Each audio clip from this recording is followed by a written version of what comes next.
My first Halloween. I had just arrived to the United States from El Salvador. I was 9 years old. We arrived in the month of October. I do not remember what the date was, only that I had arrived at this wonderful new place. I think I had started school before the 31st of October.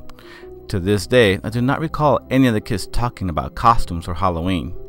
One day in October, I remember my aunt telling me that there was this Halloween thing, and that on this day, people gave you candy.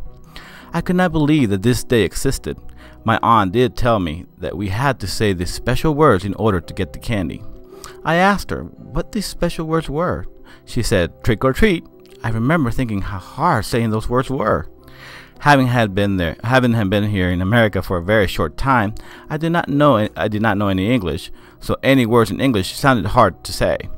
I think I practiced saying the words until the day came.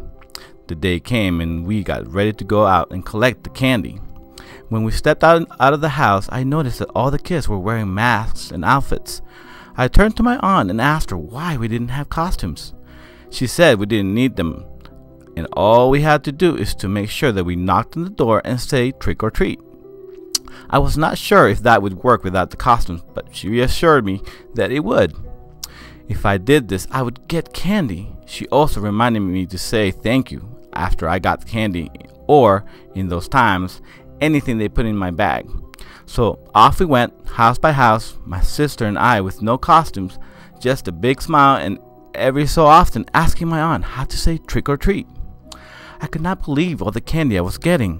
When we were heading back to the house, I remember stopping in front of a group of teenagers who looked like they were still out collecting their treats. I stepped in front of them and said those magic words that had gotten me all these special treats. They looked at me and laughed.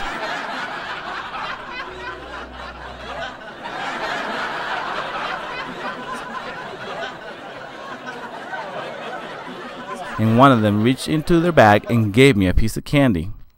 They walked off, and my aunt turned to me and said that I was lucky because normally we do not ask people who are trick-or-treating for candy. I look back and remember my first Halloween as one of the most amazing days in my life.